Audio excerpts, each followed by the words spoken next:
اهلا بك يا صديقي الجميل، عدنا والعود احمد. طيب، انا عايزك بس تركز معايا في الفيديو ده، مهم جدا جدا جدا، علشان خاطر ده اللي هيعرفك ازاي فعلا تقدر ان انت تستغل الفرص بتاعتك وتقدر تكسب بقى فلوس من الموضوع ده. وهنشرح النهاردة قصة فعلا اتذكرت في الكتاب.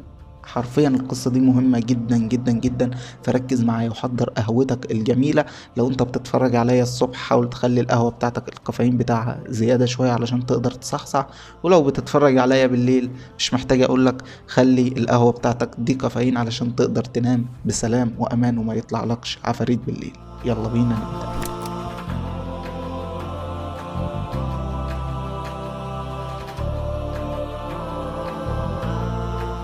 طيب، دلوقتي اركاد ابتدى ان هو يخلف اللي كان بيعلم الناس ازاي يكسبوا الفلوس وازاي يعملوا كذا وازاي يبقى معاهم كذا وطرق الحظ وطرق الصدف وطرق كذا وكذا وكذا.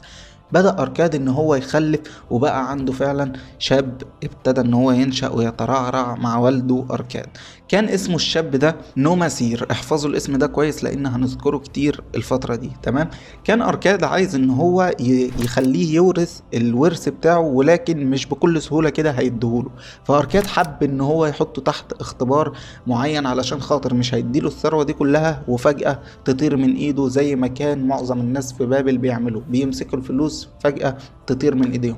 فعايز يخليه فعلا خبير زيه في المال ويقدر يتصرف في الفلوس دي كويس جدا. فأركاد هنا عمل اختبار لابنه، قال له خد كيس الفلوس ده أو شنطة الفلوس دي، وخد معاك اللوح الطيني اللي أنا هديها لك دي، وابتدي ان انت سافر وشوف هتعمل بيهم ايه. واداله برضو كمان 5 قوانين علشان يقدر يتعامل مع المال بكل سهولة، او علشان يقدر يستثمر المال اللي معاه ده ويقدر يكون ناجح في انه يتعامل مع المال. اداله ال5 قوانين واللوح الطيني، وكذلك برضو شنطة الفلوس، وقال له اتفضل سافر. وبالطبع نماسير ابن اركاد خد الفلوس وابتدى ان هو يسافر وفرحان، وزيه زي اي شاب راح على مدينة نينوى اللي كانت فعلا مليانة فرص في الوقت ده يقدر ان هو يدخلها ويكسب فيها حرفيا. ولكن هو مش حكيم او ما عندوش خبرة حرفيا، فابتدى ان هو يكون مندفع. عمل ايه؟ جاب الفلوس، جا شخص قال له والله انا عندي شوية جواكت تقدر تيجي تشتريهم مني وتبيعهم في مكان تاني بسعر اعلى وهتكسب فيهم. فهو ما كانش عنده اصلا خلفية عن الناس دي ولا اتعامل معاهم قبل كده، وفعلا راح اشترى منهم الجواكت. في الاخر طلعت جواكت كلها بايظة وخسر الصفقة حرفيا كلها. كذلك دخل برضه في رهان على الخيول، والناس قالوا له ده رهان مضمون هتكسب فيه ده كذا وكذا وكذا. الرهانات صدف، الرهانات مش هتكسبك اي حاجة. وبالطبع خسر كل كيس النقود اللي كان معاه في الفترة دي. ابتدى ان هو يشتغل في اعمال شاقة علشان يقدر ان هو يعيش نفسه ويعيش. في الفترة دي ال5 قوانين اللي والده اداهم له كانوا موجودين حرفيا على اللوح الطيني اللي هو خده وما اهتمش ليه اصلا ولا بص ليه. فراح علشان خاطر يقرأ اللوح الطيني ده وفهم كل حاجة حرفيا مكتوبة فيه، او والده كان محتاج منه ايه. وبدأ فعلا يوفر جزء من دخله زي ما والده كان كاتب له، وابتدى ان هو ياخد النصيحة من خبراء، ما ياخدش النصيحة من اي شخص حرفيا. لو تفتكر في اول جزء تقريبا او تاني جزء ذكرنا الموضوع ده. وابتدى ان هو فعلا يكسب ويوفر شوية من الدخل بتاعه، وابتدى ان هو يتحرك تاني نماسير او ابن اركاد. وحرفيا عايز اقولك ان بعد 10 سنين رجع لوالده ب3 اكياس حرفيا من الذهب، 3 اضعاف او ضعفين الكيس اللي كان واخده من والده، رجعه له تاني 3 اضعاف كسبانهم. وبالطبع خليني اقول لك ان اركاد فعلا فرح جدا جدا جدا بابنه، وابتدى ان هو يورثه كل ثروته علشان خاطر اطمن ان هو فعلا هيقدر يستثمر الثروه دي ومش هيخسرها كده وخلاص في اي حاجه. فتعال اما نفهم القوانين ال5 اللي كانوا مكتوبين على اللوح الطيني ايه اللي موجود فيهم، او ايه القوانين دي، ونبتدي ان احنا نطبقها برضه في حياتنا ونشوف بعد فتره ايه اللي هيحصل. القانون الاول، الفلوس هتيجي لما الشخص مش هيحط اقل من 10% من دخله يستثمر، او دخله يقدر يحفظ بيه مستقبل ليه ولعياله بعد كده. ده معناه ان اول حرفيا خطوة لبناء ثروة ليك، او اول خطوة ان انت يكون عندك فلوس، مش توفر كل الفلوس حرفيا، 10% بس من فلوسك تشيلهم او من دخلك تشيلهم تحطهم لمستقبلك او لعيالك او لاي فرصة حرفيا ممكن تيجي قدامك بعد كده. تقدر ان انت تاخد الفرصة دي او تشتري الفرصة دي وتبتدي ان انت تبيعها او تبتدي تعمل فيها اي حاجة. بمعنى اصح، انت معاك 100 جنيه او معاك 1000 جنيه دخل.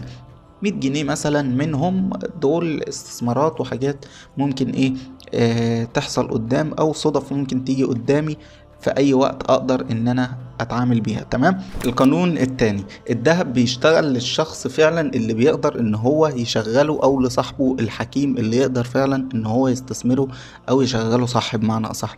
زي بالظبط قطيع الغنم لما تسيبهم في حظيرة تبص تلاقيهم بيتكاثروا او عددهم بيكتر، زي غنم، زي حمام، زي طيور، ايا كان الشيء اللي انت مربيه في الحظيرة دي، حرفيا بيبتدي ان هو يكتر ويشتغل. فحرفيا الفلوس او الذهب بتشتغل كده. انا بتكلم هنا على الذهب اللي هي الفلوس بمعنى صح، زي ما مذكوره في الكتاب. هنا انا قصدي اقول لك ان الفلوس حرفيا مش هتنام لو انت حاططها في مكان مربح، لكن هتنام لو انت فعلا حاططها مش في مكان مربح، او مش عائد عليك بربح او باستثمار ربح. حرفيا الفلوس هتدنيها زي ما هي، لازم تحطها في مكان مربح تقدر فعلا ان هي تشتغل وتجيب لك فلوس اكتر. فلازم تكون شخص حكيم قادر ان انت تحط فلوسك في المكان الصح، بحيث ان انت تقدر تاخد منها عائد او تاخد منها ربح. وبرضه زي ما حصل مع ابن اركاد نوماسير، زي ما حط فلوسه مع ناس ما يعرفهمش، او راح اشترى من ناس ما يعرفهمش، او هو ما عندوش خبرة في المجال اللي هو داخل فيه، خسر كل فلوسه حرفيا، زي ما راح اشترى الجواكت بمعنى اصح. تمام. فلازم تكون عارف مين الشخص اللي انت بتاخد منه الحاجة بتاعتك، او تكون عندك خبرة او حكيم في الشيء اللي انت هتشتغل فيه ده. تالت نصيحة، لازم تستثمر فلوسك وتكون بتستثمرها واخد النصيحة من ناس حرفيا خبراء وحكماء. غير كده ما تقدرش تاخد نصيحة من اي حد. اوعى يا ابني تاخد نصيحة من اي حد. هو كاتب له كده في اللوحة. تمام. كاتب له ان انت ما تاخدش النصيحة الا من الشخص فعلا الحكيم واللي عدى بالتجربة دي. غير كده ما تاخدش. ما تجيش شخص يقول لك والله انا شايف ان الموضوع ده انت ممكن لو عملته يحصل كذا. مفيش والله انا شايف، او والله انا شايف ان لو ده حصل ممكن يحصل كذا. مفيش. روح لشخص فعلا درس الموضوع، او شخص فعلا قاعد في الموضوع ده او بيستثمر فيه او شغال فيه، واسأله، قول له انا عايز منك نصيحة في كذا كذا كذا، ايه رأيك اعمل كذا كذا كذا. هو فعلا عدى بالمواقف اللي انت بتعدي فيها دي، فصدقني لو انت عملت كده هتقع في صفقات فعلا ناجحة، ومش هتخسر فلوسك بكل سهولة، او مش هتخسر فلوسك بمعنى اصح. خد النصيحة من الشخص الحكيم. غير كده فانت بتضيع نفسك وبتضيع المال اللي في ايدك، او اللي انت عايز تستثمره. فلما فعلا ابن اركاد بدأ ان هو ياخد من نفسه كده، ولا يستشير حد، ولا ياخد مشورة حد او يسأل او كذا، دخل في رهانات واشترى جواكت من غير حتى ما ياخد استشارة من حد، ولا يقول انا هعمل كذا، ايه رأيك، طب كذا طب كذا طب كذا. خسر حرفيا كل فلوسه. رابع قانون، حرفيا الفلوس طول ما انت بتستثمرها في حاجة انت ما عندكش خلفية فيها او خبرة فيها، صدقني هتخسرها. لازم الفلوس لما تروح تستثمرها او تشتري بيها حاجة وتيجي تبيعها او تعمل بيها اي حاجة، الحاجة دي لازم يكون عندك خلفية بيها او خبرة فيها، او على الاقل تكون انت دارسها كويس قبل ما تدخلها لو انت ما حطيتش ايدك فيها قبل كده. ادرس الاول، بعد كده قرر يا تحط فيها فلوسك يا اما ما تحطش فيها فلوسك. ما تروحش بمجرد مقولة الناس ده كذا وكذا وكذا وحصل كذا تقوم جاي رايح على طول مشتري، او رايح على طول عامل. زي برضو ما حصل مع ابن اركاد، يوم ما راح علشان خاطر يراهن في الخيول، سمع بس الناس بتقول ده الخيول دي هتكسبك، ده مراهنات الخيول حلوة وهتكسبك وكذا وكذا وكذا. راح حط فلوسه فيها بدون اي خبرة، حرفيا ما عندوش اي خبرة في الخيول، ولا ازاي يراهن ولا ازاي يلعب او ازاي يعمل. فحرفيا خسر برضو كل فلوسه. فاهم حاجة، لازم يكون عندك خلفية في الشيء اللي انت رايح تستثمر فيه، او الشيء اللي انت رايح تحط فيه فلوسك، او تكون درسه. خامس نصيحة يا صديقي الجميل، حاول ان انت تحافظ على فلوسك، لان حرفيا الفلوس بتهرب من اي شخص اللي بيجبرها ان هي تعود عليه بربح هائل، او بربح فوق المتخيل او فوق المتوقع. يعني مفيش حاجة اسمها تعالى ب5 جنيه اكسبك مليون جنيه، مفيش الكلام ده زي ما بنشوف على التداول والنصب اللي بيحصل من الناس. شوف انا بقى معايا كام تليفون، وبقى معايا عربيات بقد كذا وحاجات بقد كذا، كل ده بسبب مثلا $100 بس، وبقى معايا ده كله. مفيش الكلام ده. حرفيا الفلوس مش هتقدر، مبلغ بسيط مش هتقدر تجبره ان هو يجيب لك مبلغ طائل بالسهولة دي كلها، ولكن بيجي بالتدريج سهل جدا. ده نقدر نقول عليه فعلا دي حقيقة، ان هو يجي بالتدريج. الفلوس تجيب فلوس وفلوس تجيب فلوس، ولكن مفيش حد هيجي يحط 100 جنيه يجي يسحبهم بعدها بشهر 100 مليون او مليون جنيه. حرفيا مفيش الكلام ده.